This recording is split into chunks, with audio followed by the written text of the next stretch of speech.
Am sure कि जितने लोग सुन रहे होंगे, जितने यंग बच्चे सब कुछ सुन रहे हैं, तो you are learning from the master. अगर 2025 में अगर आपको सब कुछ स्टार्टिंग से स्टार्ट करना पड़ जाए, how would you do it?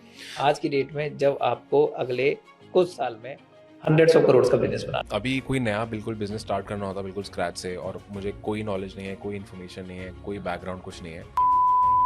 I've made this mistake in my business जहाँ पे आप सबको फ्रीडम दे रहे हो, सबके साथ प्यार से रह रहे हो, सबको बोल रहे हो डोंट कॉल मी सर, मेरे को नाम से बुलाओ। आप वो सारी बकचोदियाँ करते हो बिकॉज आपको लगता है कूल है, मैं तो भाई अच्छा बन रहा हूँ। आपको फॉर ग्रांटेड लिया जा रहा है, आपको मिस यूज किया जा रहा है। इतना मत बिगाड़ो अपने लोगों को कि वो आप ही का फिर फायदा उठाए। जॉब्स में यही होता है ना, आप जॉब में चले जाते हो, 10-10 घंटे आप डेली काम करते हो, आपको पता नहीं होता आप काम क्यों कर रहे हो, पैसे के लिए कर रहे हो, पैसे का वेट करते हो, वो एक ड्रग की तरह बन जाता है। और वहां पे इंसान को समझ आना चाहिए मुझे ये पैटर्न को ब्रेक करना पड़ेगा और इससे बाहर निकलना पड़ेगा। तो पैसा सेव करना तो बेकार कॉन्सेप्ट है।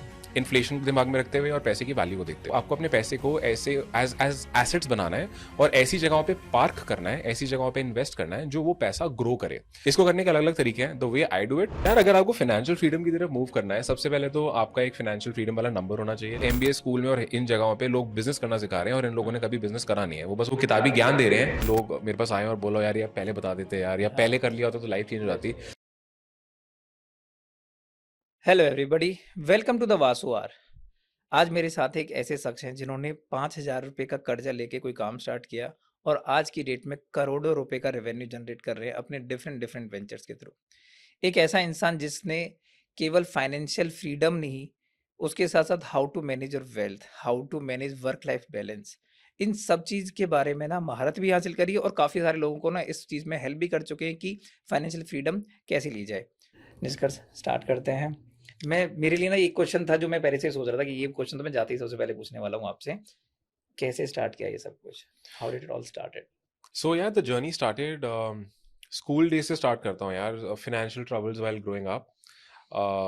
डैड का बिजनेस था, no one to guide him, तो he made bad financial decisions. उन्होंने भी काफ़ी लोन्स वगैरह लिए, सब कुछ किया। तो शुरू से फंडामेंटल क्लियर था कि बिजनेस नहीं करना है। तो एनीवे फिर था भाई how do I take charge, कैसे फैमिली को सपोर्ट करूँ। तो जॉब आंसर आता है। जॉब अच्छी कैसे मिलेगी? इंजीनियरिंग कर लो, इंजीनियरिंग के लिए अच्छे मार्क्स लाओ या प्रिपेयर करो। फिर कुछ कर आके अच्छा स्कूल में टॉप वॉप मारा, कोचिंग वोचिंग ली, इंजीनियरिंग में घुस गया। इंजीनियरिंग में घुसने के बाद समझ आया कि यार ये तो बहुत अलग है जो आप सोच रहे थे कि मैं इंजीनियर बन के पता नहीं क्या उखाड़ लूंगा, but this is not that. फिर लगा कि मेरा कॉलेज तो मुझे पढ़ाएगा नहीं पैसा कमाना। So I started doing internships of marketing and sales. तो मैंने अपने कॉलेज डेज में, इंजीनियरिंग डेज में 20 से ज़्यादा कंपनी सर इंटर्नशिप करी, marketing, sales, management, HR, network marketing करी, ट्रैवल पैकेजेस बेचे, ट्यूशन्स वगैरह दिए, काफ़ी कुछ किया। वहाँ से समझ आ गया चल यार ये मेरे को मज़ा आ रहा है काम करके, कुछ इसी में करूँगा। तब दिमाग में एमबीए भी आया, बट लेकिन फिर फाइनली कॉलेज ख़त्म होते होते मुझे इंटरनेट बिजनेस पे कॉन्फिडेंस आ गया कि मैं ऑनलाइन पैसा कमा सकता हूँ। मैंने एक बुक पब्लिश करी थी अपने कॉलेज डेज में, उससे पहला डॉलर वहाँ से आया था मेरा एक दोस्त की हेल्प के थ्रू। कॉन्फिडेंस आया कि ये चीज़ $1 अगर कमा के दे सकती है तो भाई ये $1,000 भी कमा के दे सकती है, 10,000 भी दे सकती है। तो जॉब वॉब लगी थी, छोड़ी, बिजनेस स्टार्ट किया। एंड हाँ, सो जर्नी की शुरुआत वहाँ से हुई। उसके बाद हम लोगों ने बहुत चीज़ें ट्राई करी जब बिजनेस स्टार्ट किया, एजेंसी बनाई, सर्विसेज ट्राई करी, बहुत अलग अलग चीज़ें ट्राई करी, काम नहीं करी, 1.5 साल में बैंकरप्ट हो गए। उसके बाद एक एनिमेशन वीडियो सर्विस लॉन्च करी, सीखा वो होता कैसे, क्योंकि पैसा कमाना था, कुछ आता नहीं था ऐसा। फिर ई कॉमर्स में घुसे, फिर एजुकेशन में घुसे, एंड फिर कंटेंट क्रिएशन स्टार्ट हुआ। So that's the story. पूरी लाइफ में, पूरी इस लाइफ स्पैन में सबसे बड़ा टर्निंग पॉइंट आपने कहाँ देखा है जिसने आपको एक स्टूडेंट से एक या इवॉल्विंग एंटरप्रेन्योर में चेंज कर दिया? सो इस ओके, तो मेरी लाइफ उस दिन चेंज हुई थी जब मैंने अपने घर वालों को एक बहुत टफ स्पॉट में देखा था। सो माय पापा ने, मेरे डैड ने अपने किसी एक दोस्त से कुछ लोन ले रखा था for business only, and he thought कि चल सब बढ़िया है, ठीक है। But due to some reason, because he was not able to pay the loan back, तो मैंने उन लोगों को मेरे मॉम डैड के साथ बदतमीजी करते हुए सुना था। मैं छोटा था, मेरा भाई और छोटा, 5 साल छोटा है मेरे से, मैं स्कूल में था तब। और मेरे को मम्मी ने हम लोगों को अपने रूम में बंद कर दिया था कि तुम लोग भी अंदर ही रहो, लेकिन हम सारी बातें सुन पा रहे थे कि बातें बाहर हो क्या रही हैं। The next day mom dad दोनों इमोशनल थे और डैड ने मेरे को बोला कि ही सॉर्ट ऑफ अपोलोजाइज्ड कि तुम्हें ये सब सुनना पड़ा, एंड उन्होंने वहाँ समझाया हमें कि यार लाइफ में ना तुम्हें कुछ बनना है, कुछ करना है। सो आई थिंक उस दिन मुझे समझ आया कि सिचुएशन सीरियस है भाई, कुछ करना पड़ेगा। तब तक मैं कुछ नहीं, रैंडम बच्चा जो होते हैं अपने स्कूल जा रहे हैं, कुछ भी कर रहे हैं, लो वेस्ट पहन रहे हैं, बास्केटबॉल खेल रहे हैं, रैंडम बकचोदी कर रहे हैं। सो या I think that was a turning point, और वहाँ से मैंने अपनी लाइफ को सीरियसली लेना स्टार्ट किया। और तब से मैं सीरियस हूँ जिंदगी में। तो पढ़ाई वढ़ाई सीरियसली ली, फिर कॉलेज सीरियसली लिया, फिर करियर सीरियसली लिया। बट आई थिंक अगर वो चीज़ नहीं हुई होती, सो आई डोंट नो आज क्या कर रहा होता मैं। Thanks. So according to similarly, no, I had some story like that. I did some shit in my college time, and till college school time, I was like topper of the class. College में जैसे लगता है ना, starting 2 साल में सबको हाँ। हवा लगती है ना। I typically became the typical Haryana वाला लड़का। बॉक्सिंग करते थे अपन, एंड थोड़े शरीर में ताकत होती थी। कुछ झगड़े वगड़े हुए, then somebody did said something to my दादू। अच्छा। दादू was somebody जिनको मेरे यहाँ के एमएलए एमपीज अभी तक, जब तक वो जिंदा थे, 2 साल पहले वो चले गए, स्वर्गवास हो गया उनका, उनके सामने बैठते भी नहीं थे। Haryana CM whenever he used to come into our area, he used to come to our house, और दादू के सामने बैठता नहीं था। He had that reputation. उनकी अंतिम यात्रा में 15,000 से ज्यादा लोग थे। जब लोगों को पता था, नाउ यू कैन अंडरस्टैंड कि वो क्या पर्सनैलिटी होंगे। तो when somebody because of me said something to him, no, I felt so bad कि यार वासु, तेरे एक बचपने की हरकत की वजह से किसी को इतनी हिम्मत हो गई कि वो कुछ कह रहे हैं दादू उसको, और वो इंसान उनको रिजेक्ट भी कर रहा है और उनसे बदतमीजी भी कर रहा है। For me that was the turning point of my life. उसके बाद I became serious about my study, then मेरा भी 85% गया है कॉलेज के लास्ट 3 ईयर्स में, तो लास्ट 3 सेमेस्टर्स में भी। So this happened. एंड मेरे को लगता है कि आपके ना फैमिली की और पर्सनल वैल्यूज का ना बहुत बड़ा इंपॉर्टेंट रोल है, how you take up the challenges. आप कैसे समझते हो इस पूरे सिनेरियो की कि आपकी पर्सनल वैल्यूज, आपकी फैमिली का जो कल्चर है, उसने कैसे आपको इस वाली शेप की तरफ बेंड करने का ट्राई करा है? सो जब मैं बड़ा हो रहा था ना, तो फैमिली ने इस तरह से हमें बड़ा किया है कि बहुत प्यार से और बहुत उससे कि तुम हमारे आसपास ही रहो, हम साथ रहेंगे। हमें कभी भी ये नहीं बोला कि कभी भी कोई प्रेशर वगैरह नहीं डाला, राइट। हमें डिसीजंस अपने लेने दिए कि तुम जो करियर डिसीजंस लोगे तुम लो। चाहे फाइनेंशियल जो भी इशू था, लेकिन पढ़ाई में अपने अच्छे बेस्ट से बेस्ट इंस्टीट्यूट में डाला, अच्छे स्कूल में डाला जो अफोर्ड नहीं कर सकते थे, अच्छे घरों में रखा रेंट पे, ताकि हम थोड़े अच्छे लोगों से सराउंडेड रहें। तो आई थिंक इन चीज़ों की वजह से ही मैं जो आज हूँ मैं हूँ, बिकॉज अगर मैं उस स्कूल में नहीं जाता, अब बहुत सारी चीज़ें हैं मेरे स्कूल में। मैं शायद सबसे गरीब लड़का था वहाँ पे। जो मेरे क्लासमेट्स थे, पहला पहला आईफोन आया था, आई स्टिल अब रिमेम्बर। तो नहीं होंगे। सो उस टाइम आईफोन आया था नया नया, और वो बच्चे मेरे क्लासमेट्स आईफोन लाके, और वो आईफोन का वैल्यू शायद मेरे पूरे घर के खानदान के फ़ोनों का मिक्स करके वो टोटल अमाउंट था उस आईफोन का। और मैं देखता था ऐसे पीछे से खड़े होकर, यार क्या ये क्या है, कैसे है। So anyway, so because of that मेरे अंदर एक वो चुल भी है कि हाँ यार, मेरे को भी अमीर बनना है, मुझे भी सक्सेसफुल बनना है। मैं अंडर कॉन्फिडेंट हो गया था उस वजह से। फिर एक वो फाइट होती है कि नहीं यार, तो उस वजह से वो कंपैरिजन आता है। आप बड़ा बनना चाहते हो, आप और सक्सेसफुल होना चाहते हो। सो आई थिंक हाँ यार। एंड देन जब मेरे को करियर डिसीजन भी लेना था कि मुझे लाइफ में करना क्या है, मेरे लिए ये वैल्यूज टॉप पे थे दैट मुझे अपने फैमिली के साथ ही रहना है, मुझे कहीं दूर जाके काम नहीं करना है। सो एंड आई थिंक तभी मैंने इंटरनेट बिजनेसेस और ये सब चीज़ें पिक भी करी कि मेरे लिए फ्रीडम बहुत इंपॉर्टेंट है, मेरे लिए टाइम का कंट्रोल होना बहुत इंपॉर्टेंट है, ताकि मैं अपने परिवार के लिए रह सकूं, आसपास रह सकूं। और सेम फंडा मेरी आज मेरी बच्ची के लिए, डॉटर के लिए है, मेरी वाइफ के लिए है। And touch wood. सो हाँ, आई थिंक मैं अग्री करता हूँ आपकी बात से कि बहुत बहुत मैटर करता है।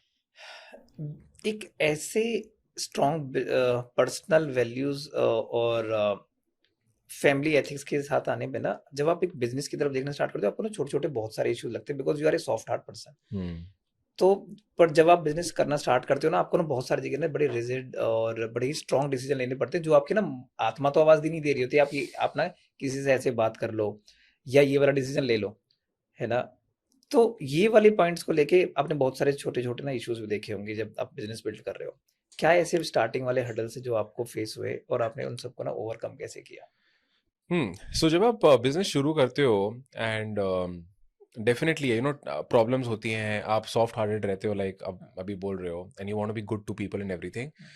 बट मतलब आप अपने हाथ जलाने के बाद आपको रियलाइज होता है कि वो चीज़ काम नहीं करती। I have made this mistake in my business, जहाँ पे आप सबको फ्रीडम दे रहे हो, सबके साथ प्यार से रह रहे हो, सबको बोल रहे हो डोंट कॉल मी सर, मेरे को नाम से बुलाओ, आप वो सारी बकचोदियां करते हो बिकॉज आपको लगता है कूल है, मैं तो भाई अच्छा बन रहा हूँ। आप उनको अपनी फैमिली बोल रहे हो, करेक्ट। राइट? आप उनकी सारे नखरे सह रहे हो, आप उनको घुमा रहे हो, फिरा रहे हो, पार्टीज करा रहे हो, बिकॉज यू थिंक कि भाई मैं तो अच्छा कर रहा हूँ, ये तो इस चीज को अप्रिशिएट करेंगे। लेकिन देन यू रियलाइज कि ब्रो ये सब चीज करके तो you are been taken for granted, आपको फॉर ग्रांटेड लिया जा रहा है, आपको मिस यूज किया जा रहा है। और फिर आप रियलाइज करते हो कि भाई अगर आपने मतलब इतना मत बिगाड़ो अपने लोगों को कि वो आप ही का फिर फायदा उठाए। And then the hard way you realize that bro you मतलब business is a separate entity, right? और उस एंटिटी को वैसे बनाओ जैसा उसको बनाना है, उसको बनाने की जरूरत है। So when it comes to handling people, respectful रहो, सब रहो, लेकिन काम काम है यार। करेक्ट। सही एक्सपेक्टेशंस रखो लोगों के साथ, डांटने की जरूरत पड़े डांटो, राइट? कोई गलत कर रहा है उसको बोलो, और अगर लग रहा है कि कोई कल्चरली फिट नहीं है तो उसको निकालो। जैसे अभी रिसेंटली मेरी कंपनी में हुआ, देयर वाज दिस गर्ल जो हमारे साथ काफी साल से काम कर रही थी, but she sort of cheated, मतलब उसने कुछ नंबर्स में हेर फेर करी। एंड जो भी हो, जो भी चीजें, we shared relationship with her काफी सालों का, but I was like this is wrong. और उसके बाद उसने अपनी गलती एक्सेप्ट नहीं करी, और उसके बाद और सीना जोरी करी, and I was like bro let's not work together anymore, नहीं करते काम साथ में, राइट? तो हाँ, I think it's about taking the right decisions, and right decisions a lot of times are also the hard decisions. मेरे को लगता है कि ना इसमें थोड़ा सा ना इंडियन कल्चर का ना बहुत बड़ा रोल है। बचपन से ना हमें पता है क्या सिखाया जाता है कि जो अच्छा बच्चा है ना, जो सबकी बातें मानता है, वही अच्छा बेबी है। माँ बाप बोलते हैं ये मेरा अच्छा बेटा है, मेरी सारी बातें मानता है। पापा बोलते हैं ये मेरा अच्छा बेटा, कहीं बाहर नहीं जाता। मम्मी बोलती है किसी से कोई शिकायत नहीं लेके आता है, कुछ ज्यादा शरारत नहीं करता है, तो मेरा अच्छा बेटा है। तो वो जो अच्छा बनने का टैग है ना, मुझे लगता है कि ना बचपन से पेरेंटिंग के साथ आ दिया गया है हम लोगों को। और इसकी वजह से ना लोगों का जो माइंड सेट है मोर एक्सपोजिंग टुवर्ड्स द वर्ल्ड, वो नहीं हो पा रहा है। इसीलिए लोग बाग वो भेड़ चाल में घुस जाते हैं। जैसे पहले आपने देखा होगा 3 इडियट्स में बोला गया भैया या तो बच्चे इंजीनियर बनो या डॉक्टर बनो। लोग बाग इस रेट रेस में फंस जाते हैं। आपके साथ हुआ था ऐसा कुछ? अच्छा क्वेश्चन है यार। ये अच्छा बनने का जो एक वैल्यू है ना, जो हमें इंडियन फैमिलीज में मिलता है, सबकी सुनो, पैर छो, नमस्ते करो, ब्रश करो, ये करो, वो करो, ठीक है, लेकिन यार ये कहीं ना मुझे लगता है हमारी इंडिविजुअलिटी को खत्म कर देता है। अच्छा बनने के चक्कर में जो चीज़ें हम चाहते हैं वो हम पिक नहीं करते, जो हम बोलना चाहते हैं हम वो बोलते नहीं है। यही रीजन होता है जो हम सोचते हैं वो जो स्कूल में कि अब किसी लड़की से प्यार है तो उसको जाके बता बोलना नहीं है कुछ कि मैं कैसा दिखूंगा। अच्छा बनने का यहाँ पे मतलब है कि मैं अच्छा दिखूं, राइट? हम अपने आप को ऐसा प्रोजेक्ट करना चाह रहे हैं कि ये इंसान बहुत परफेक्ट है, but I think that spoils everything.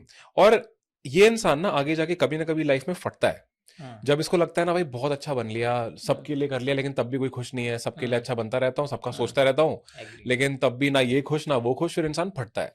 And I think अच्छा बनना इंसान को छोड़ना चाहिए और रियल बनना चाहिए कि क्योंकि आज नहीं तो कल भाई तुम अच्छा बन के फटोगे, एंड तुम जितने अच्छे बन लो सामने वालों को तुम्हारी रियलिटी पता होती है। So just fucking be yourself, जो हो वो दिखाओ, लाइफ को सिंपल वे में रहो, और ताकि लोगों को भी पता रहे यार ये एक ऐसा इंसान है, इसे ये एक्सपेक्ट करना एक्सपेक्ट नहीं करना।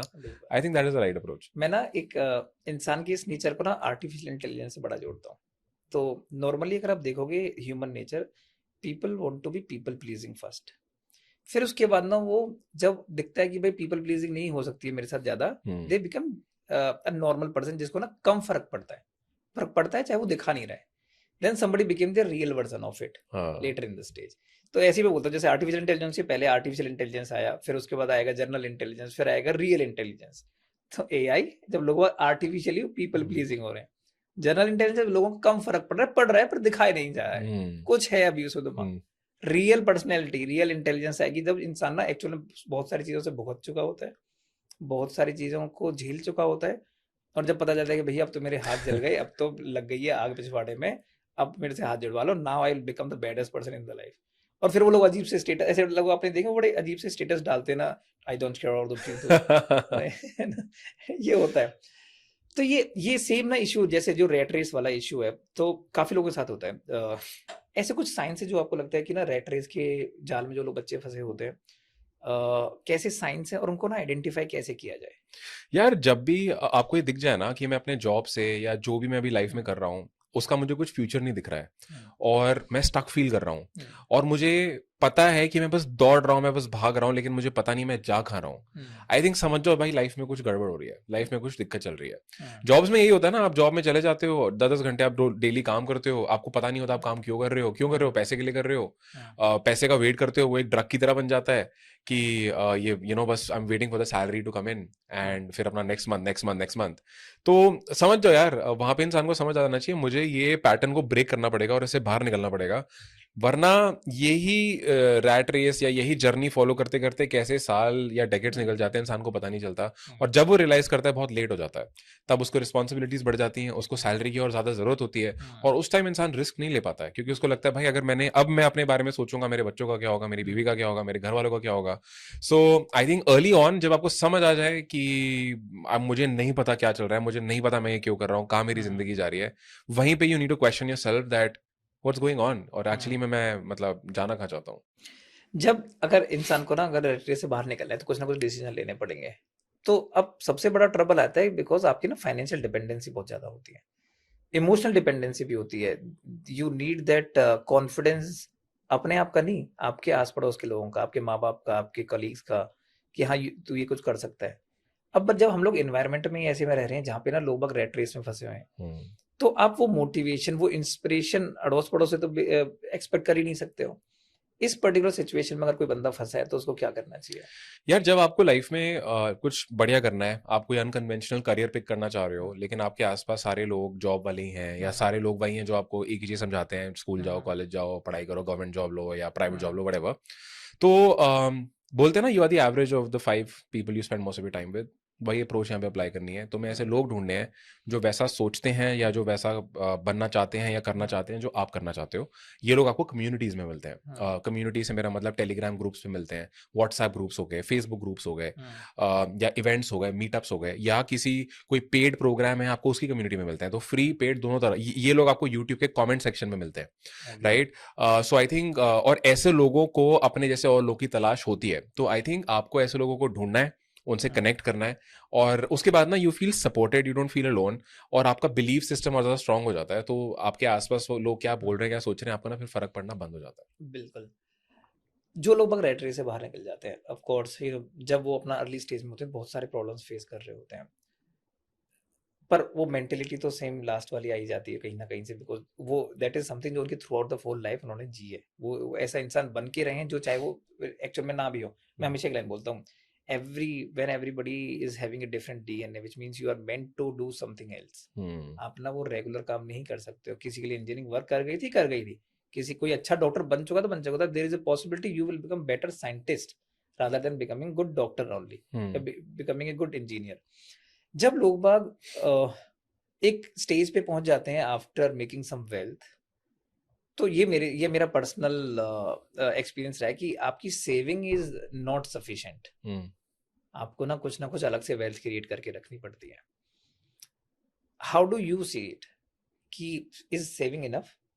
अगर सेविंग इनफ नहीं है तो अगर आपको किसी को, एक इंसान को different different streams of wealth बनाना है तो वो कैसे बना सकता है? यार सेविंग, मैं इसका एक बेसिक बता देता हूँ मेरा ये क्वेश्चन क्यों आता है। क्योंकि अगर आप देखोगे ना, बचपन से ना आपको सिखाया जाता है, माँ बाप भी बोलते हैं बेटा पैसे सेव करके रखियो। और ये इंडियन सोसाइटी में तो बिल्कुल ही है, बिकॉज मैं तो ये बहुत बोलता हूँ कि पेरेंटिंग का ये कमी, बच्चे को दुनिया के लिए एक्सपोज करने की जो कमी इंडियन सोसाइटी में मेरे को दिखती है, मे बी एशियन साइड में जो मेरे को दिखती है वो मेरे को वेस्ट में कम दिखती है। They want even their child की तो बाहर जाके भाई पता कर कि दुनिया में चल क्या रहा है। Correct. I will tell you story. मेरी एक सिस्टर है, she move to USA, and उनका एक बेबी बॉय है। उसको जैसे हमारे यहाँ छोटे बच्चे को गिर जाता है ना, यू मस्ट हैव नोटिस कि पहले बच्चे को उठाएंगे, जैसे यहाँ से अगर चोट लगे ना बच्चे को तो यहाँ पे पहले मार के दिखाएंगे, देखो मैंने उसे मार दिया है, अब तू चुप हो जा। मतलब कि इंसान को ना वो सैडेस्ट नेचर भी घुसाया जा रहा है दिमाग में कि भाई जिस चीज ने तेरे को दुखी किया तो उसको परेशान कर, उल्टा परेशान करेगा तो तू खुश है, rather than you taking up a challenge कि भाई जो उस चीज से तू दुखी है उसका सॉल्यूशन निकाल। एंड माय द सिस्टर, उसने भी सेम हरकत की, एंड उनके पड़ोसी एक लेडी ने उनको पता है क्या बोला, let him feel the pain. जब वो आज से पेन फिजिकल और मेंटल झेलना स्टार्ट करेगा ना, he will become a strong person in future. जब उसके साथ बिजनेस में चैलेंजेस आएंगे ना तो वो ना रोएगा नहीं, ही विल नॉट कि मेरे हाथ पार फेंके बैठा है कि भैया क्या काम हो रहा है क्या नहीं हो रहा है, पर कम से कम वो स्ट्रेस को ना झेलने लायक बच जाएगा कि हाँ भाई अब मेरे पास ना there is some problem, my approach has to be to solve this problem. Correct. अब हमारे यहाँ होता है कि भैया सेविंग कर लो तो प्रॉब्लम से बचे रहो, तो प्रॉब्लम से बचे रहोगे, प्रॉब्लम नहीं आएगी मतलब उससे दूर भगे रहो। इसीलिए बोलते हैं जैसे सेविंग्स का हमारे साथ इशू है कि भैया वेल्थ बनाने का मतलब क्या है कि तुम भैया सेव करके करके पैसे इकट्ठा कर लो। आप कैसे देखते हो इंडियन कल्चर को ना ऐसे, और अगर क्या ये सही है? मतलब मेरे हिसाब से तो नहीं है। खैर I want to know your thoughts on this. यार पैसा बस सेव करते रहना मुझे बिल्कुल बेकार अप्रोच लगती है। बिल्कुल अगर बेसिक लेवल पे आके बात करें तो पैसा आप बैंक अकाउंट में सेव करते हो, कैश रखते हो, जो भी करते हो, पैसे की वैल्यू हर साल कम होती है। इन्फ्लेशन का कॉन्सेप्ट हम सबको पता है कि ऑन एन एवरेज हर साल पैसे की जो वैल्यू है वो 5 to 7% इंडियन अगर हम देखते हैं रुपये की डाउन जा रही है। इसका क्या मतलब हुआ? जो कुरकुरे का पैकेट 10 साल पहले 10 रुपए का था वो आज 20 रुपए का है या 30 रुपए का है। तो सेम चीज जो आपको तब 10 रुपए में मिल रही थी आज आपको वो 20-30 रुपए में मिल रही है। तो मतलब पैसे की वैल्यू तो डाउन चली गई है ना यार। जो आज आपको लगता है 1 करोड़, वो 10 साल बाद उसकी इतनी वैल्यू नहीं होगी, राइट? जो आज गाड़ी 20 लाख की आ रही है, हो सकता है वो सेम गाड़ी, हो सकता है क्या ये होगा, वो सेम गाड़ी 10 साल में शायद 40-50 लाख की आ रही होगी। तो देखा जाए तो जो आज आप सोच रहे हो कि मैं 10 साल में 1 करोड़ सेव कर लूंगा, लेकिन उस 1 करोड़ से वो चीजें नहीं आएंगी जो आज 1 करोड़ में आ सकती है। तो पैसा सेव करना तो बेकार कॉन्सेप्ट है, इन्फ्लेशन को दिमाग में रखते हुए और पैसे की वैल्यू को देखते हुए। तो क्या करें? आपको ऐसा करना है, आपको अपने पैसे को ऐसे एज एज एसेट्स बनाना है और ऐसी जगहों पे पार्क करना है, ऐसी जगहों पे इन्वेस्ट करना है जो वो पैसा ग्रो करे। इन्फ्लेशन को तो बीट करे ही करे, लेकिन उसके भी ऊपर जा सके। इसको करने के अलग अलग तरीके हैं। The way I do it and this is how I invest my money. One is going to be 100% going aggressive on mutual funds. Mutual funds में आपको कोई ज्यादा टेक्निकल नॉलेज नहीं चाहिए। वहां पे ऑलरेडी बहुत स्मार्ट लोग हैं जो आपका पैसा आपके बिहाफ पे इन्वेस्ट करके अपना कट रख के आपको रिटर्न दे रहे हैं। और म्यूचुअल फंड्स में क्या होता है, सबका फंड लो, म्यूचुअली उसको कंपनीज में डालो, रिटर्न लो, और उन कंपनीज को आपको अच्छा रिटर्न देना पड़ेगा, तभी और लोग उनको इन्वेस्ट करेंगे। You just need to know how to pick the right ones. तो SIPs जो हम बोलते हैं, बेसिक SIPs करना स्टार्ट करो। दूसरा, आप अभी this is a time, at the time recording this, crypto का बुल रन चल रहा है। मैं क्रिप्टो नहीं समझता हूं, बस हाँ बेसिक्स पता है मेरे को, बट आई नो पीपल जो क्रिप्टो इन्वेस्टमेंट्स करते हैं, ट्रेडिंग करते हैं, वो क्रिप्टो को अच्छे से समझते हैं। So what I do is I invest through them कि ब्रो आप मेरा पैसा इन्वेस्ट करो, लेट्स शेयर द प्रॉफिट्स। तो crypto is another way that I see it. 3 is definitely gonna be जैसे डिजिटल गोल्ड हो गया, राइट? मेटल्स, गोल्ड, सिल्वर, उसमें इन्वेस्ट करो। द रिटर्न इज गुड, अच्छा बैलेंस कर देता है आपके पोर्टफोलियो को। फिक्स डिपॉजिट्स हो गया, fix deposit is good to beat inflation, कि चलो आपको साल का 7% आ रहा है, पैसे की वैल्यू मेरी डाउन नहीं जा रही है, इतना मुझे रिटर्न आ रहा है, right? Then eventually as you become wealthier, let's say you get into real estate, आप अपने खुद के घर वर खरीदने के बाद आप रियल एस्टेट इन्वेस्टमेंट स्टार्ट करते हो। सो दिस वे आपका पैसा आपके बिना उंगली हिलाए भी ग्रो कर रहा है, right? So overall, I really think that money in the bank account or in your Almira is only going to rot. उसकी वैल्यू कम जाएगी। उस पैसे को ऐसी जगह पार्क करो कि वो पैसा अपने आप ग्रो होता रहे और आप इवेंचुअली एक अच्छे फाइनेंशियल फ्यूचर की तरफ जा सको। I'll tell you this. Passive income, okay, passive income का कॉन्सेप्ट क्या है? आपको पता है कि मुझे 3 लाख रुपए महीना पैसिव इनकम पे जाना है। अगर 3 लाख रुपए मेरे बिना कुछ करे आएंगे, बिना कुछ करे मेरा मतलब बिना उंगली हिलाए भी आएंगे, तो मैं फाइनेंशियली फ्री हो चुका हूं। अब आप मैथ्स करते हो कि 3 लाख रुपए मतलब साल का 36 लाख। 36 लाख रुपए अगर मैं मान लेता हूं मेरे को मेरे इन्वेस्टमेंट्स मुझे साल का 20% रिटर्न देते हैं। यू डू द मैथ और आपको पता होगा कि अगर मुझे 20 लाख रुपए कमाने हैं मेरे इन्वेस्टमेंट से, तो मुझे कितना पैसा इन्वेस्ट करना पड़ेगा। देन यू थिंक कि ओके इतना पैसा मैं कमा के कहां से लाऊंगा। देन यू थिंक मुझे क्या करने की जरूरत है, and you start implementing that every month, every day, right? And I think हर इंसान का जॉब, बिजनेस सब छोड़ो, ये फंडा क्लियर होना चाहिए, मैं फ्री कैसे हो जाऊं, मैं इतनी पैसिव इनकम कैसे बना सकूं कि मैं बिना कुछ करे करूं। और आई थिंक इंसान को वही चीज चेज करनी चाहिए, बाकी सब चीजें भसड़ है। पैसिव इनकम ऑफ कोर्स ये ना बड़ा बज़वर्ड है आज की डेट में, सबको चाहिए कि मैं कहीं ना कहीं से ना पैसिव इनकम बना लो। आपने ना बहुत सारे इन्वेस्टमेंट के टाइप्स बताया कि कहाँ कहाँ पे आप इन्वेस्ट कर सकते हो।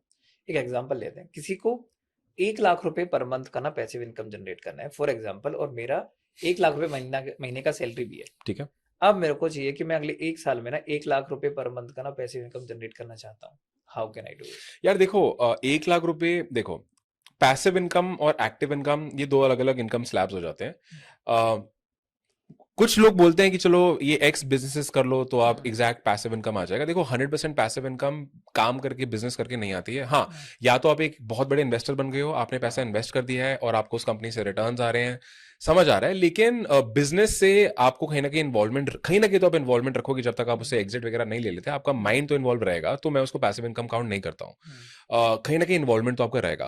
According to me pure passive income is like I said, आप बिना उंगली हिलाए भी आपका पैसा बन रहा है। For me that is investment vehicles like mutual funds, crypto currencies, digital assets like let's say digital gold हो गया या मेटल्स हो गए, नॉट डिजिटल गोल्ड, मेटल्स हो गए, फिक्स डिपॉजिट्स हो गए, राइट, या जो भी अलग अलग बैंक स्कीम्स होती हैं, अब वहां पे अपना पैसा डालते हो। अब अगर एक इंसान को 1 लाख रुपए महीना पैसिव इनकम पे जाना है, उसको मैथ्स करने की जरूरत है। मान लो 1 लाख रुपए महीना मतलब 12 लाख रुपए साल, 12 लाख रुपए साल का अगर मुझे रिटर्न चाहिए ईयरली, और मान लो मेरे को एक म्यूचुअल फंड 12% का रिटर्न दे रहा है, तो मुझे 1 करोड़ रुपए म्यूचुअल फंड में डालने पड़ेंगे। लेकिन अगर देखा जाए कुछ म्यूचुअल फंड्स आपको 30% रिटर्न भी देते हैं, राइट, तो हो सकता है वो अमाउंट एक्चुअली 1 करोड़ ना हो, वो अब अमाउंट मेरा 50 लाख हो गया है, 60 लाख हो गया है। So technically if I invest this much money in mutual funds let's say, तो मैं ईयरली इतना रिटर्न एक्सपेक्ट कर सकता हूँ, which is gonna be purely passive. हाँ, and I am not saying कि उसको आपको रिडीम करना ही करना है, क्योंकि फिर टैक्स रिडक्शन वगैरह भी होते हैं, बट कोई दिक्कत नहीं है, माई मनी इज ग्रोइंग, मैं जब चाहे मैं विड्रॉ कर सकता हूँ, टैक्स दे भी दूंगा, प्रॉफिट ही तो है मेरा, ज्यादा ही कमाया ना मैंने। Otherwise it can also be through crypto, like आप क्रिप्टो मार्केट को समझते हो, आपको पता है कि यहाँ से इतना पोटेंशियल है, अभी मैं इन्वेस्ट करूंगा, लॉन्ग टर्म पे मेरा इतना रिटर्न आ सकता है, तो आप उस वाली चीज में चले जाते हो। But for me the safe game here is gonna be mutual fund, stocks, equity, and it's all about doing maths. According to me that is pure passive income, doing the math. Online businesses के मामले में ना, जब से online businesses start हुए हैं, जब से इंटरनेट आया है, ऑनलाइन बिजनेस के आप बादशाह हो। आजकल की यंग जनरेशन को ना लगता है कि ना ऑनलाइन में बिजनेस पैसे ना ऐसे ही कम जाते हैं, कुछ करते रहो, क्या करना है ये नहीं पता है, पर कम जाते हैं, उनको ये लगता है और ये बहुत ही आसान है। आजकल की जनरेशन में स्पेशली इन 2025, अब एक यंग बच्चा जो ये पॉडकास्ट देख रहा होगा, जिसको लगता है कि मेरे को ना पैसिव इनकम बनानी है, या मेरे को ना ऑनलाइन पैसे कमाने हैं, चाहे वो सोशल मीडिया हो, ड्रॉप शिपिंग हो, ई कॉम हो, कंटेंट क्रिएशन हो, उसको ऐसे क्या की स्टेप्स हैं जो फॉलो करने चाहिए 2025 के हिसाब से, जिससे वो अपने इनकम को तो एटलीस्ट बैलेंस कर पाए। क्योंकि अगर आप, जैसे ये वाला कंसेप्ट है कि भाई अगर आपको 12 लाख रुपए साल का कमाना है, 1 लाख रुपए महीना, इसका मतलब फॉर एग्जाम्पल अगर 30% का रिटर्न हाईएस्ट साइड में ले लेते हैं, तो आपको ऑलमोस्ट अराउंड 40-50 लाख। 40-50 लाख रुपए के करीब करीब, आपने 48 लाख रुपए के करीब करीब खर्चा कर दिया है। अब 48 लाख रुपए तो बच्चे के पास आएंगे कहाँ, जब उसकी तो इनकम ही नहीं है अभी इतनी, करेक्ट। अब एक बंदे को फिर वो कैसे 48 लाख रुपए सेव करने में उसके कई साल निकल जाएंगे, तब तक के लिए इन्फ्लेशन ये वो सब कुछ कर करा के उस पैसे की कम वैल्यू हो जाती है। सही। तो फिर बच्चा फाइनेंशियली फ्री कैसे हो सकता है? यार, अगर आपको फाइनेंशियल फ्रीडम की तरफ मूव करना है, सबसे पहले तो आपका एक फाइनेंशियल फ्रीडम वाला नंबर होना चाहिए। लाइक आई सेड कि इतना पैसा अगर मैंने एक बार कमा लिया और मैं उसको सही जगह पे इन्वेस्ट कर देता हूँ, तो वो पैसिव इनकम मेरे पास आ रही है। फिर सवाल ये होता है कि वो पैसा मैं कमाऊँ कैसे। मेरे हिसाब से इंसान को एक्सप्लोर करनी चाहिए अलग अलग इंटरनेट बिजनेसेस। मेरे को इंटरनेट बिजनेसेस पर्सनली पसंद इसलिए हैं बिकॉज आपको ज्यादा स्टार्टअप कैपिटल नहीं चाहिए, फ्री में भी स्टार्ट कर सकते हो, घर से काम कर सकते हो, लैपटॉप चाहिए, इंटरनेट चाहिए, एंड यूर डन। इधर उधर जाने की जरूरत नहीं है, and all of that, right, and you got nothing to lose, बस अपना टाइम इन्वेस्ट कर रहे हो आप शुरुआत में। तो मेरे हिसाब से अलग अलग इंटरनेट बिजनेसेस हैं, लाइक ई कॉमर्स हो गया, drop shipping is a great business, मेरी लाइफ ड्रॉप शिपिंग से चेंज हुई है, या क्रिएटर बिजनेस हो गया, या कोचिंग हो गया, एजुकेशन हो गया, अफिलिएट मार्केटिंग हो गया, राइट, यूट्यूब ऑटोमेशन हो गया, लोग YouTube videos, faceless YouTube channels बनाते हैं, इंस्टाग्राम थीम पेजेस हो गए, ऐसे बहुत सारे अलग अलग बिजनेसेस हैं जो इंसान करके पैसिव इनकम जनरेट करना स्टार्ट कर सकता है, जो इवेंचुअली वो इन्वेस्ट करके प्योर पैसिव इनकम बना सकता है। The biggest problem that I see is that लोग ना इंटरनेट बिजनेस को बिजनेस की तरह नहीं देखते। लाइक यू सेड, लोगों को लगता है कि कोई ट्रिक है कि पता नहीं क्या ही जादू हो जाएगा। भाई बिजनेस ही है, राइट, बस डिफरेंस ये हो जाएगा, ठीक है तुम्हें फिजिकल दुकान नहीं खोलनी, ऑनलाइन दुकान खोल रहे हो, बट दुकान तो दुकान है, कस्टमर वहां पे भी आएंगे। Money is made when you sell something, right. Transaction होनी जरूरी है, अगर ट्रांजैक्शन नहीं हो रही तुम पैसा नहीं कमाओगे, और ट्रांजैक्शन लोगों के बीच में होती है, तो वहां पे भी पीपल मैनेजमेंट होगा, वहां पे भी कस्टमर को समझना होगा, वहां पे भी पेशेंस होगी, प्रैक्टिस होगी, परसिस्टेंस होगी, फेलियर्स होंगे। लेकिन जब वो फेलियर्स और ये चैलेंजेस लोगों के सामने आते हैं, तो वो गिव अप कर देते हैं, और उनको लगता है यार ये काम ही नहीं करती चीज। सो आई थिंक ये मिसकंसेप्शन है मार्केट में ब्रो। इंटरनेट बिजनेस भी एक बिजनेस है, यू नो, तो और उसमें वो सारे चैलेंजेस आएंगे, बस फर्क ये हो जाएगा, फ्रीडम ज्यादा होगा, लोकेशन इंडिपेंडेंस होगी, स्केल ज्यादा जल्दी कर पाओगे, बट है बिजनेस ही। बिल्कुल agree. I remember one time I was travelling to Goa, मेरा एक क्लाइंट हुआ करती थी, and she used to own couple of tree houses Goa के अंदर, एंड वो साल में 3-4 बार इंडिया आती थी। तो every single time I used to go with her there and used to stay for a week और 2 weeks.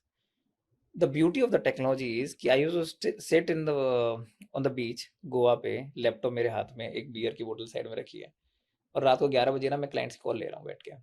So this is the beauty of technology, right? आपने एक इंटरनेट चाहिए, उसमें आपको पावर चाहिए और आपके पास इंटरनेट कनेक्शन होना चाहिए। You can work from anywhere in the world. Yeah. आजकल के बच्चे अगर आप देखते हो, जैसे ये समझते हैं कि भाई पता नहीं कोई जादू की छड़ी है। अब ये जो समझ है ये बच्चों के अंदर आएगी कैसे? क्योंकि मैंने पहला वाला पॉडकास्ट सुना कि लोगों को ना एक्चुअल में गुरुज पे या कोचिंग बिजनेस में जितने कोचेज है ना, उनके ऊपर ना वो वाला फेथ नहीं कि यार ये कुछ कर पाएंगे। भाई अगर कर लेगा तो तू अपने आप ही कर लेना, तू हमें क्या सिखा रहा है और मैं तेरे से क्यों सीखूं? या तो उनको, क्योंकि हमेशा से क्या दिखाया गया कि जो teachers, typical teachers sitting in the schools, वो चेयर पे बैठ के मास्टर जी ने बस वही, उसके पास ज्ञान है। ये जो ऑनलाइन बैठ के कुछ भी कह रहे हैं ना, इनके पास ज्ञान की कमी है। तो आप ये वाली अप्रोच को कैसे देखते हो बच्चों का? और अगर किसी को अप्रोच करना है अपने आप को ना फाइनेंशियली फ्री करने के लिए, उस फाइनेंशियल फ्रीडम वाले टर्म पे पहुंचने के लिए, और इस रेट रेस वाले माइंडसेट से बाहर निकलने है, तो किस टाइप की कोचिंग उसको स्टार्ट करनी चाहिए?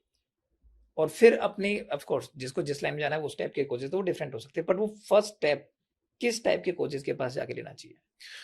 ओके, एक चीज बताओ, मतलब ओके, मेरा एक क्वेश्चन है सबके लिए। अगर आपको मैथ्स सीखनी है, आप किससे सीखोगे? किसी ऐसे से जिसने बस मैथ्स की किताब पढ़ी है, या किसी ऐसे से जिसने मैथ्स ओलंपियाड में टॉप मारा है? ऑफ कोर्स जिसने मैथ्स ओलंपियाड में टॉप मारा है, क्योंकि उसने पढ़ा, गया, एग्जामिनेशन दी, टॉप मारा, मतलब उसके फंडे एकदम क्लियर हैं, उसको मैथ्स समझ आते हैं, उसी से पढ़ोगे। इन द सेम वे, अगर आपको पैसा कमाना सीखना है, अगर आपको बिजनेस बनाना सीखना है, आप कैसे इंसान से सीखोगे? जिसने किताब पढ़ी वर्सेस समवन जिसने एक्चुअली में बिजनेस बनाया और उसको फोड़ दिया। सिंपल कॉन्सेप्ट है। इंडिया में लोग ये चीज समझते नहीं है। हमारा सिस्टम ऐसे डिजाइंड है, एजुकेशन सिस्टम ऐसे डिजाइंड है कि टीचर्स आएंगे, वो यार मतलब एमबीए स्कूल में और इन जगहों पे लोग बिजनेस करना सिखा रहे हैं, और इन लोगों ने कभी बिजनेस करा नहीं है। वो बस वो किताबी ज्ञान दे रहे हैं जो उन्होंने भी किसी ऐसे इंसान से मोस्ट प्रॉब्ली सीखा है जिसने शायद कभी कोई बिजनेस करा ही नहीं। लेकिन क्योंकि ऐसा चलता आ रहा है तो लोग उस चीज को क्वेश्चन नहीं करते हैं। बट आई थिंक आपको सबसे पहले क्लैरिटी होनी चाहिए कि भाई आपको करना क्या है, और आप वो करना उस इंसान से सीखो जो वो चीज बार बार कर चुका है, एंड अगर वो और लोगों को ऑलरेडी सिखा चुका है, उनको भी करवा चुका है, उससे तो बढ़िया चीज ही नहीं है। वो इंसान को गुरु बना लो, क्योंकि भाई वो रियल वर्ल्ड में ट्रेंचेस में जाके वो काम कर रहा है, सीख रहा है, पैसा कमा रहा है, इंस्टेड ऑफ समवन जो कि बस आपको बैठ के किताबी ज्ञान दे रहा है।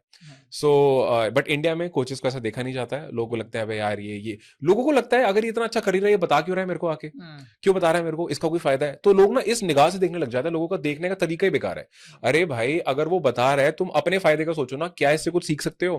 क्या इसकी कोई बात सुन के कुछ बेटर हो सकता है? उस पर दिमाग लगाओ ना, रादर देन उस पर शक करना भाई दाल में कुछ काला है। तो वो फंडामेंटल मुझे ओवरऑल समझ नहीं आता है, और यही फंडामेंटल लोगों को ग्रोथ से रोक के रखता है। बिल्कुल। तो मैंने आपको एक स्टोरी बताता हूँ इस केस में। I came back from Hyderabad back in 2014। So मेरे टाइम के, कॉलेज टाइम के बच्चे जिनके 3-3 साल से जॉब नहीं लगी है, अच्छा। एंड दे वर जॉबलेस, और दे आस्क्ड मी कि वासु भैया अभी हमें ना कुछ बता दो, सिखा दो, जिससे हम लोग कुछ कर पाए। तो मेरा ऑफिस हुआ करता था फरीदाबाद में, तो मैं अपने घर से ऑफिस आने के लिए मेरे को हाफ एन आवर लगता था। I use to call these people, मेरे साथ गाड़ी में बैठते, मैं पीछे बैठ के, ड्राइवर चला रहा है, मैं पीछे बैठ कर उन बच्चों को पढ़ाता था आधे 1 घंटे एवरी डे। उनको मैंने अपने जेब से पैसे लगा के MacBook the, and typical mindset कि भाई इसका क्या फायदा है इसमें। कैन यू इमेजिन, उनमें से 2 लोगों ने पता है किस लिए मेरे पास से पढ़ाई करनी बंद कर दी। वो लोग, उसके माँ बाप ने, उन्होंने बोला कि यार तेरे को ये पढ़ा है, इसमें इसका क्या लालच है? अगर ये इतना ही कुछ अच्छी लाइन है तो ये खुद से कुछ पहले बन जाए ना, उसमें हमें भी तो दिखा दे नंबर्स क्या कितने होते हैं, कितने पैसे कमा सकते हैं। उन लोगों ने स्पेसिफिकली इसी माइंडसेट की वजह से ना मेरे से केवल पढ़ाई, and I was not charging them anything. मैंने उनको कि मेरे कॉलेज स्कूल टाइम के बच्चे हैं, पढ़ लेंगे तो अच्छी बात है, they will grow in their life. नहीं हो पाया, and because of this mindset only उन्होंने बोल दिया कि भैया सम स्टोरी। 2025 में जब इतनी सारी इन्फॉर्मेशन है इंटरनेट पे अवेलेबल है, तो आजकल ना लोग यही सोचते हैं कि यार मेरे को कोच के पास जाने की जरूरत क्या है, कि जब मेरे पास सारी इन्फॉर्मेशन इंटरनेट, जो थोड़े स्मार्ट टाइप के लोग बाग हैं, तो उनको लगता है मैं इंटरनेट पे ना बहुत कुछ ब्राउज कर सकता हूँ, ये सब कुछ we can, I can put everything all together and can I can learn everything. तो फिर कोचेस की जरूरत कैसे पड़ेगी उन लोगों को? मतलब उनका तो माइंडसेट ही है कि भाई मैं तो सब कुछ खुद से सीख सकता हूँ। अब वो सीखे या ना सीखे, डिफरेंट स्टोरी, स्ट्रीमलाइन कर पाए, इन्फॉर्मेशन का नहीं है। तो हाउ वुड यू सी कि 2025 में अगर बच्चे को internet which is flooded with so much information, इस केस में भी कोचेस के पास कैसे जाए, क्यों जाए? और 2025 में अगर किसी बच्चे को ये सब कुछ स्टार्ट करना चाहिए, आपको स्टार्ट करना पड़ता है 2025 में, अगर लेट्स टेक दिस क्वेश्चन अगर 2025 में अगर आपको सब कुछ स्टार्टिंग से स्टार्ट करना पड़ जाए, how would you do it? आज की डेट में जब आपको अगले कुछ साल में हंड्रेड्स ऑफ करोड़ का बिजनेस बनाना है तो यार मान लो अगर मुझे अभी कोई नया बिल्कुल बिजनेस स्टार्ट करना होता बिल्कुल स्क्रैच से, और मुझे कोई नॉलेज नहीं है, कोई इन्फॉर्मेशन नहीं है, कोई बैकग्राउंड कुछ नहीं है, रिसर्च से शुरू करता मैं फिगर आउट करता कि अभी मार्केट में लोग कौन से इंटरनेट बिजनेस करके सबसे ज़्यादा पैसा कमा रहे हैं, मैं उसकी लिस्ट बनाता और मैं अपने आप से पूछता कि इसमें से मैं अपने आप को कौन सा बिजनेस लॉन्ग टर्म पे करते हुए देख पा रहा हूँ, not just in terms of कि कितना पैसा कौन सा कमा के देगा, बट ये करने के लिए मुझे डेली क्या काम करने पड़ेंगे। जैसे अगर मान लो कोई बंदा, आज एग्जाम्पल दे रहा हूँ, यूट्यूब से बहुत पैसा कमा रहा है, so can I see myself creating YouTube content for the next 5 years और for the next whatever years? If yes, great, let me pick that. If not, तो भाई इसको साइड कर दो। क्योंकि लोग ना ये भूल जाते हैं कि वहां जाने के लिए डेली एक्शन लेना क्या जरूरी है। सो आई विल रिसर्च, लिस्ट बनाऊंगा, एक एक करके पिक करूंगा, और जो सबसे ज्यादा बिजनेस सेंस बनाएगा उसको शुरू करूंगा। शुरू करने के लिए पहले I will definitely check out free content. Free content में बहुत वैल्यू होती है, और जिस इंसान का फ्री कंटेंट मुझे समझ आ रहा होगा कि इस इंसान का कंटेंट मुझे समझ आ रहा है, मैंने इंप्लीमेंट भी किया, मुझे थोड़े बहुत रिजल्ट्स भी आ रहे हैं, मैं उस इंसान के एक्सेस का फिर पे करूंगा। या तो उसको कोई प्रोग्राम लूंगा, या उसके टाइम का उसको पे करूंगा कि सर मुझे 1 घंटा दे दो, 2 घंटा दे दो, I will pay for your time, और मुझे सिखाओ ये करना कैसे है, राइट? क्योंकि मुझे वो बंदा समझ आ रहा है, इस बंदे को पता है वो बिजनेस बनाना कैसे है, मैं वहां से सीखूंगा, रादर दैन मैं टाइम वेस्ट करता रहूं खुद चीजें फिगर आउट करने के लिए। So and this is exactly what I have done also. और अगर मुझे अभी बिल्कुल स्क्रैच से स्टार्ट करना है, this is exactly what I would do. I am sure कि जितने लोग सुन रहे होंगे, जितने यंग बच्चे सबको सुन रहे हैं, तो you are learning from the master. Online business में अगर पैसे क्या बनाने, तो उसका फर्स्ट स्टेप क्या लेना है? जब फर्स्ट स्टेप लेने के बाद जब बच्चों को ग्रो करना है, किसी को भी ग्रो करना है किसी भी बिजनेस में, तो डिफरेंट डिफरेंट इंडस्ट्रीज के ना डिफरेंट डिफरेंट इम्पैक्ट्स और उनके डिफरेंट डिफरेंट टाइमलाइंस भी है कि कौन सी इंडस्ट्री में कितना पैसा कब तक बनाया जा सकता है। करेक्ट। आज की डेट में अगर किसी को 10 करोड़ रुपए कमाने हैं 1 साल के अंदर, कौन सी ऐसी इंडस्ट्री जिसमें ऑनलाइन इंडस्ट्री जिसमें इतना पैसा बनाया जा सकता है? अगर अगले 1 साल में आपको 10 करोड़ रुपए प्रॉफिट बनाना है, एंड 1 साल में बनाना है, मुझे लगता है drop shipping is the best industry for that. Drop shipping एक सिंपल कॉन्सेप्ट है जहाँ पे आप बिना किसी स्टॉक इन्वेंट्री के ई कॉमर्स बिजनेस स्टार्ट करते हो। कोई सप्लायर होता है, सप्लायर प्रोडक्ट डायरेक्टली कस्टमर को शिप करता है, आपको बस उस प्रोडक्ट को ऑनलाइन बेचना आना चाहिए। बेचते कैसे हो? एड से बेचते हो। एड्स में प्यारी बात क्या होती है कि अगर आपने एक प्रोडक्ट या मान लो 10 प्रोडक्ट प्रॉफिटेबली बेच लिए, तो आप और पैसा एड्स में लगा के उसको स्केल बहुत ज्यादा इजीली कर सकते हो। पूरी जो गेम होती है वो होती है उन प्रोडक्ट्स को ढूंढना और उनको बेचना कैसे है वो समझना। कौन से प्रोडक्ट बेचूं, उनकी वीडियो एड्स कैसी होंगी, मैं अपनी एड कॉपी में क्या बोल रहा हूँ, मेरी एड वीडियो कैसी दिख रही है। अगर आप वो गेम सीख गए तो आप उस बिजनेस को बहुत जल्दी स्केल कर सकते हो। लाइक आई सेड, हमने एक इंडियन ड्रॉपशिपिंग बिजनेस स्टार्ट किया, एंड 30 दिन के अंदर अंदर उसको 2 करोड़ मंथ रेवेन्यू पे हमने स्केल किया था in the first month, Indian drop shipping. और भी हम इंडियन ड्रॉप शिपिंग ही सिखाते हैं in one of our programs. So मेरे हिसाब से अगर तगड़ा पैसा कमाना है, 1 साल के अंदर कमाना है, मेरे हिसाब से drop shipping hands on is the best business model. और भी बिजनेस मॉडल मैं बता सकता हूं, लेकिन अगर जल्दी चाहिए और स्केल पे चाहिए तो मेरे हिसाब से इंडियन ड्रॉप शिपिंग अभी के टाइम पे, अगर हम 2024 एंड में बैठे हैं या 25 में आ जाते हैं, बेस्ट मॉडल है overall in terms of scale and क्या एवरीथिंग। ऐसी स्किल सेट्स हैं जो लोगों को चाहिए कि अगर आपको ये ड्रॉप शिपिंग वाला बिजनेस करना है, तो क्या क्या ऐसी स्किल सेट्स हैं जो या तो आपके अंदर हो या आपकी कोर टीम के अंदर होनी होनी चाहिए? सिंपल, ये सबसे बड़ा स्किल तो मीडिया बाइंग है, एड्स। रिसर्च करना कि मुझे किस तरह के प्रोडक्ट्स बेचने चाहिए, जो कि एक प्रोसेस होती है, फिगर आउट कर सकते हो। फिर मेन आ जाता है एड्स, मतलब उस प्रोडक्ट को बेचना कैसे है, वीडियो एड कैसे बनाऊं जो हम खुद आप एडिट करते हो, आपको कुछ रिकॉर्ड करने की जरूरत नहीं है, कंटेंट ऑलरेडी पड़ा है, उसको ले लू के बस जोड़ना है। फिर मैं एड्स नंबर्स या डेटा कैसे स्टडी करूं कि मेरा कॉस्ट पर क्लिक कितना था, मेरा एड्स में आरओआई कितना है, मैंने 10 रुपए लगाए तो क्या मैंने कितना कमाया, मेरा मार्जिन कितना है। तो ये स्किल होता है, मीडिया बाइंग का स्किल होता है जो आपको आना चाहिए। अगर आप ये सीख गए, अगर तो you have learned a very high income skill, आप प्रोडक्ट बेचना सीख गए हो, अब आप कुछ भी बेच सकते हो अगर आपको फंडा समझ आ गया है। सो इसमें मेन स्किल यही है। कोई ऐसे टॉप 5 प्रोडक्ट्स बता सकते हो ऑडियंस को कि यार ये प्रोडक्ट्स तो ना बेचेंगे ही बिकेंगे? यार अभी इंडियन ड्रॉपशिपिंग के जो टॉप प्रोडक्ट्स जो मैं अभी देखता हूँ ना, मैं कैटेगरीज बता सकता हूँ आपको। सबसे टॉप की कैटेगरी मैंने देखी है वेलनेस में मेरा मतलब जैसे मसाजर्स होते हैं, यहाँ पे मसाजर्स लग जाते हैं, लोगों के दर्द होते हैं, पेन रिलीफ या वेलनेस एक कैटेगरी बहुत तगड़ी चल रही है। मेरे भी घर वालों ने कोई 4-5 खरीदा। हाँ, दूसरा एक कैटेगरी आ जाता है हेयर, राइट? एक आदिवासी ऑयल करके प्रोडक्ट है, बहुत टाइम से वायरल हो रखा है, लोग लाखों पीसेस डेली बेच रहे हैं उसके। प्रोडक्ट काम करता है नहीं करता वो अलग बात है, बट बिक रहा है। But and forget about the product, industry बहुत बड़ी है, राइट? लोगों को नहीं गंजा होना है, लोगों को चाहिए भाई मेरे बाल रहे क्योंकि they want to look good, और हर इंसान में इतना वो बॉल्स नहीं होते हैं कि भाई मैं गंजा हो भी जाऊं, मुझे मतलब नहीं है, right? But anyway, that is the second category. The third category is going to be home and kitchen. जो किचन प्रोडक्ट्स होते हैं, चॉपर्स आते हैं, इस तरह के प्रोडक्ट ये बहुत तगड़े चलते हैं। So third category according to me is going to be home and kitchen. तो मेरे टॉप 3 कैटेगरी ये हैं। इन कैटेगरी में तुम प्रोडक्ट्स ढूंढो जो अभी वायरल जा रहे हैं, and you'll see good success. एक जैसे ये 3 कैटेगरी तो चलो हो गई हैं। अभी अगर मुझे ना एक ऐसा प्रोडक्ट जो कि जिसका लाइफ स्पेन ना लंबा हो, मतलब जो ना डिमांड में आज भी डिमांड में है, 2050 में भी डिमांड में रहने वाला है, ऐसे प्रोडक्ट्स के लिए मेरे को किस टाइप की ह्यूमन साइकोलॉजी, मतलब कस्टमर की क्या साइकोलॉजी समझने की जरूरत पड़ती है?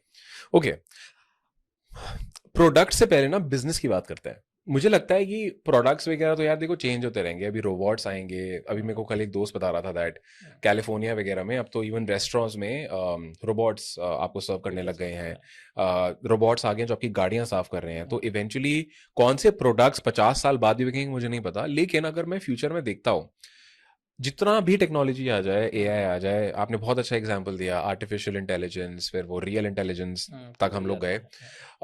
I think something that is not replaceable is community connection, जो एआई रिप्लेस नहीं कर पाएगा। तुम्हें पता होगा वो रोबोट है भाई, वो एआई है। अभी मैं केस स्टडी पढ़ रहा था कि आजकल इतने एआई टूल्स हो गए ना, डेटिंग टूल्स हो गए हैं कि या वो जैसे रेप्लिका करके कोई ब्रांड है, कंपनी है, बात करो, वर्चुअल गर्लफ्रेंड बना लो, वर्चुअल दोस्त बना लो। At the end of the day you know it's a robot, you need human connection, otherwise you will get depressed. So I think अगर इंसान को एक लाइफ लॉन्ग वो करना है, उसको ना कम्युनिटी बनानी चाहिए, उसको कुछ ऐसा बनाना चाहिए जहाँ पे ह्यूमन कनेक्शन हो, लोग एक people feel a part of something, people feel a part of a mission, and एक सो इमोशन रिलेटेड आई थिंक कोई बिजनेस करना चाहिए या कोई कम्युनिटी बनानी चाहिए। मुझे लगता है वो एक long term full proof business है। बाकी कई सारी चीजें मुझे लगता है एआई रिप्लेस करेगा। नाइस। इससे आगे क्या? इतना सारा कुछ कर लिया आपने, ड्रॉप शिपिंग का बिजनेस या कोचिंग बिजनेस एंड ऑल, आपका क्या नेक्स्ट टारगेट है? और कितना जल्दी हम लोग ऐसा कुछ डिफरेंट टाइप का वेंचर, आप हमेशा कोई ना कोई वेंचर डिफरेंट कर रहे होते हो, क्या देखने वाले हैं? All these years I have had a dream. मेरा एक ड्रीम रहा है कि मुझे एक ऐसी एजुकेशन कंपनी बनानी है जो डिसरप्ट करे इंडियन स्पेस को, जो ट्रेडिशनल एजुकेशन सिस्टम जैसी चलती आ रही है उसको तोड़े। एजुकेशन का क्यों करते हैं हम एजुकेशन? हम एजुकेशन इसलिए करते हैं यूजुअली, जो हमारा सिस्टम चलता है कि हमें जॉब चाहिए, हमें पैसा कमाना है, पैसा कमाना है। अगर पैसा ही कमाना है तो आप उस पैसे को कमाने के लिए आप इतने साल स्कूल जाते हो, 12 साल whatever, फिर आप 4 साल कॉलेज जाते हो, कुछ लोग फिर एमबीए पीएचडी पता नहीं क्या क्या करते हैं। तो आप एवरेज 14 से 15 साल एजुकेशन लेते हो, उसमें आप पता नहीं कितने पैसे लगा देते हो। कुछ लोग सिर्फ कॉलेज में 20-30 लाख रुपए खर्चते हैं, 60 लाख रुपए खर्चते हैं। मान के चलो एवरेज कोई इंडियन बच्चा स्कूल कॉलेज वगैरह ट्यूशन मिला के मान लो एवरेज 20-30 लाख रुपए कम से कम स्पेंड करता है। फिर क्यों? ताकि उसको एक एवरेज 3.5 LPA की जॉब मिल सके। मुझे ये मैथ समझ नहीं आती है। आपने, और पैसा छोड़ो, टाइम भी लगाया तुमने, 15 साल प्लस 30-40 लाख रुपए लगाए एक 3.54 LPA की जॉब के लिए। क्या सेंस है भाई? क्या मैं ये बोल रहा हूँ कि नहीं भाई फर्स्ट क्लास में हो, सेकंड क्लास में बिजनेस स्टार्ट कर लो? नहीं, एजुकेशन की अपनी जगह है, सीखो, बेसिक्स पता होने चाहिए, कम्युनिटी के बारे में पता होना चाहिए, बोलना आना चाहिए, समझ आना चाहिए सब क्या है। लेकिन अगर पैसा ही कमाना है so start a business directly. And I am not saying कि कोई बहुत ही तगड़ा बिजनेस स्टार्ट करो जिसमें तुम्हें फंडिंग उठानी है, आइडिया यूनिक, नहीं, सिंपल बिजनेस स्टार्ट करो यार। It could be as long as freelancer बन जाओ यार। तुमने कोई सर्विस सीखी, पोर्टफोलियो बनाया, फ्री में बनाया, क्लाइंट्स लाने स्टार्ट करे, सबसे सिंपल तरीका ऑनलाइन पैसा कमाने का, directly do that. So my next venture is a company which disrupts the education space, which teaches people how to directly start making money from month one through an internet business. जिसमें आपको कोई चोचलेबाजी नहीं, आपके पास पूरा freedom है, you can pick which business is the best for you, और आप उस चीज को आगे लेके जाओ। So that is the next thing that we're working on and we launch it. Beautiful, best wishes for that. आपने जो अभी ये अपना विजन बताया ना मेरे को, इससे ना मेरे को एक चीज समझ में आती है, and this is what my personal studies has taught me, कि बच्चों का जो ब्रेन होता है ना, 9 साल की उम्र तक ना एक बड़ा ही अडेप्टिव मोड में बच्चे का ब्रेन डेवलप हो रहा होता है, कि उसको ना पता चलना चाहिए कि दुनिया में क्या हो रहा है। वो उसकी जो ग्रेस्पिंग पावर है बहुत ज़्यादा होती है। इसका और उस टाइम पे हमारा इंडियन एजुकेशन सिस्टम कर क्या रहा है? इंडियन एजुकेशन सिस्टम उसको क्या सिखा रहा है? ABCD 1 2 3 ए अनार आसेयान।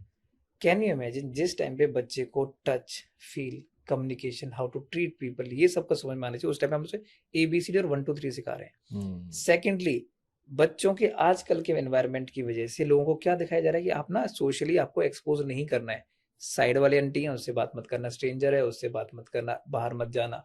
तो बच्चे का जो एक्सपोजर वाला माइंडसेट है वो तो डेवलप ही नहीं कर पा रहे हो, और ये बहुत बड़ा रीजन है कि बच्चे वो जो आर्टिफिशियल लोगों की या आर्टिफिशियल जैसे कि सोशल मीडिया वगैरह होगी, इन सब के अप्रूवल के लिए ना बैठे रह गए हैं। करेक्ट। आपने देखा होगा मेरे को लाइक आ रहे हैं ना मेरे फोटो पे, तो मेरे को अपनी फोटो अच्छी लग रही है, वरना नहीं लग रही है। वो अच्छी आई हो चाहे किसी कोई फर्क नहीं पड़ रहा है, जितने ज्यादा लाइक है फोटो अब अच्छी है। तो मेरे को ऐसे लगता है कि इंडियन एजुकेशन सिस्टम में ना ये कमी है। उनको ना ह्यूमन लाइफ स्पैन से उन्होंने कभी जोड़ा ही नहीं है कि इंसान का दिमाग किस टाइम पे कैसे काम करेगा, तो वो अडेप्टिव ही नहीं होगा बच्चे का। इस टाइम पे जैसे बोलते हैं ना, एक पाइप है, उसमें जितना बड़ा पाइप इतना ज्यादा पानी जाएगा ना। आपका पाइप इस टाइम पे बच्चे का ना जो ग्रेस्पिंग पावर इतनी ज्यादा, भाई उसमें भरो ना जो आपको ज्यादा भरना है। तो आप कितने भी बड़े लोग दिलो, आर्यभट्टा, जितने ग्रेट पीपल, सचिन तेंदुलकर, विराट कोहली है ना, APJ अब्दुल कलाम जी, नरेंद्र मोदी जी, ये सारे लोग वो हैं जो ग्रेट इसलिए बने बिकॉज उन्होंने जो आज बने ना, वो उसकी तैयारी 6 से 8 साल तक की उम्र में स्टार्ट कर दी थी। ग्रेट एथलीट्स, रोनाल्डो से लेके कोई भी हो, मेसी हो, है ना, ये सब वो लोग हैं जिन्होंने 8 साल की उम्र से तैयारी करनी स्टार्ट कर दी थी। आपको पता है जब प्रोफेशनल कोचिंग के लिए जाते हैं तो 10 साल के बच्चे के लिए तो मना कर देते हैं वो लोग कि ना इसको तो कोचिंग देना बंद नहीं कर सकते, इज टू लेट नाउ। मतलब आपको बच्चे को ये जो पीक टाइम है ना उसके ग्रेस्पिंग पावर का, आप उसमें बताओ ना आपको बिजनेस कराना है। आप उसको मत बताओ कि तेरे को बड़ा होके ना अच्छा बनने का है, बस पीपल प्लीजर नहीं बनने का है। अग्रीड। तो वो जो मेरे हिसाब से इंडियन एजुकेशन सिस्टम में सबसे कमी है, ये भी जैसा आपने बताया ना कि भी 14-15 साल बच्चे को क्या सिखा रहे हैं हम लोग, ये सारी चीजें। टेल मी वन थिंग कि after college time, tell me anybody जिसको नंबर लिखना, गुना, जमा, भाग, है ना, और ये सबट्रैक्ट करना ये आना चाहिए, कैसे बात करना है, क्या पढ़ना आना चाहिए और लिखना आना चाहिए, दैट्स इट। मेरे ख्याल से इसके अलावा किसी चीज की कोई रिक्वायरमेंट है ही नहीं। इसके अलावा बाकी जैसे फॉर एग्जांपल मेरे को ड्रॉप शिपिंग सीखनी है, प्रोडक्ट में यूज कर रहा हूँ, I am a human being, मैंने 100 प्रोडक्ट्स देखे हैं अपनी लाइफ में, मतलब मेरे को पता है भैया ये बुक है, मेरे को बेचनी आनी चाहिए। अब ये बेचनी आने के लिए तो मैं अपना कोई ना कोई क्रैश कोर्स कर लूंगा या किसी कोच से जाके मिलूंगा, he will teach me. Why should I invest my 15 precious years just to learn कि भैया मेरे को वहां जाके ना ये बुक बेचनी है फॉर एग्जांपल। तो मतलब क्या करना चाह रहे हैं हम लोग बच्चों के साथ, और ये क्यों कर रहे हैं हम लोग बच्चों के साथ, विच मीन्स आप जो मैं हमेशा बोलता हूँ कि ना भैया इंडिया सोने की चिड़िया होगा किसी टाइम पे, आज की डेट में नहीं बन सकता अगर आपका ये एजुकेशन सिस्टम है। और अगर एजुकेशन सिस्टम को चेंज करना है, which mean people like you know, जिन्होंने ऐसे वाला विजन देखा है, ऐसा मिशन है जिन लोगों का कि हमें चेंज करना है, ऑफ कोर्स बहुत सारा टाइम लगेगा, बहुत सारे लोगों के ना आपको अपोजिशन भी झेलना पड़ेगा कि भैया ऐसा तो हो नहीं सकता। हम लोगों ने तो ऐसे ही किया है भैया, पहले स्कूल जाओ, उसके बाद कॉलेज जाओ, प्लेसमेंट्स के लिए बैठो, ये करो। आई एम श्योर आपने ना पर्सनल लेवल पे बहुत सारे इश्यूज ऐसे देखे भी होंगे अभी, जो स्टूडेंट आ रहे होंगे जिनको ऐसा लगता है कि यार ये डिसीजन तो मेरे को 4 साल पहले ले लेना चाहिए था। तो आप कैसे देखते हो जब ना ये सारे लोग आपके पास आते हैं कि भाई यार 5 साल पहले तेरे अंदर ये वाली अकल क्यों नहीं थी? और कैसे कोई फनी कोई स्टोरी ऐसी बताओ जिसमें आपको लगता है कि यार ये बंदा तो पहले बहुत कुछ कर सकता था, क्यों नहीं करे इसने पहले। यार एक तो ना इंसान को समझना चाहिए, the best time to start your dream business was yesterday and the second best time is today, simple. अब वो येस्टरडे जो है चला गया, अब चाहे तुम 40 साल के हो, 50 साल के हो, जितने साल के हो, फर्क नहीं पड़ता। तुम्हें जो चीज करनी है वो करो। पास्ट में जो गया वो गया, उसका कोई रिग्रेट करके गिल्ट लेके तुम कुछ उखाड़ नहीं सकते कुछ। And why do you invest your time and your mind in thinking about something जो जिसमें कंट्रोल ही नहीं है? तो उसको तो मुझे लगता है इंसान को छोड़ ही देना चाहिए। हमें इंडियन एजुकेशन सिस्टम की बात कर रहे थे, हम ना अपने आप से क्वेश्चन नहीं करते कि ये स्कूल में जो ये साइंस मैथ्स और ये जो भी हिंदी वड़ेवर जो भी पढ़ाया जाता है, एंड हिंदी में मेरा मतलब लैंग्वेज हिंदी नहीं बट पर्यायवाची शब्द और वड़ेवर जो भी हम पढ़ते हैं, क्यों है ये एजुकेशन सिस्टम बना, क्यों ये बनाया किसने? लोग ना इस चीज को भी क्वेश्चन नहीं करते। हम ये बोलते हैं कि ठीक है ये आगे लाइफ में काम नहीं आता, बट फिर भी ये क्यों है? गवर्नमेंट इसको चेंज क्यों नहीं कर रही है? और इंडियन गवर्नमेंट नहीं, किसी वर्ल्ड की गवर्नमेंट एजुकेशन को चेंज क्यों नहीं कर रही है? इसकी एक स्टोरी है। 1800s में एक प्रूशिया नाम की कंट्री थी। वहां पे they had the biggest army और उनको एक चैलेंज आया वहाँ के लीडर्स को कि यार इस आर्मी को ना हम कंट्रोल नहीं कर पा रहे, ये अपने आप जाते हैं, अपने डिसीजंस लेते हैं, अपने उसके मालिक होते हैं, तो इनको कंट्रोल कैसे करें। तो वहां से इन्होंने एक सिस्टम बनाया उन लोगों को कंट्रोल करने के लिए, जो कि वहां का एजुकेशन सिस्टम था, ये सिखाने के लिए कि ताकि वो एक प्रिडिक्टेबल वर्कफोर्स बन सके। ये चीज देखते हुए उस टाइम इंग्लैंड ब्रिटिशर्स ने भी ये चीज पकड़ी और इंडिया में ये एजुकेशन सिस्टम अप्लाई किया। एजुकेशन सिस्टम हमें क्या बताता है, टाई ठीक करो, शर्ट टक इन करके आया करो, जूते ये नहीं पहनने, बाल तुम्हारे ठीक होने चाहिए, टीचर आए उठ जाओ, टीचर जाए बैठ जाओ, एग्जाम होगा पढ़ाई करो, रट्टे मारो। क्यों? आपको तैयार किया जा रहा है एक वर्कफोर्स में जाने के लिए। एजुकेशन सिस्टम या कंट्री को कंट्रोल कौन करते हैं? कंट्री को कंट्रोल ठीक है गवर्नमेंट है, we got a ministers in everything, but उनके साथ साथ सबसे बड़ी कंपनीज जो लोग इंडिया का सबसे ज्यादा पैसा कंट्रोल करती है, उनका बहुत ज्यादा इन्फ्लुएंस है, हर कंट्री में है।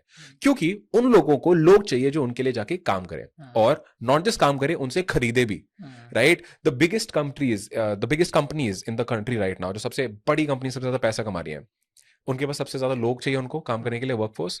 दूसरा, उनको ऐसे लोग चाहिए जो उनसे प्रोडक्ट्स खरीदें, और ये दोनों लोग एक ही लोग हैं जो इसी एजुकेशन सिस्टम के पार्ट होते हैं, राइट। जो बोलते हैं ना इल्यूमिनाटी या जो लोग एक्चुअली सब कंट्रोल करते हैं, they want this education system to always be this way, ताकि उनको वर्कफोर्स आगे ताकि मिलती रहे, राइट।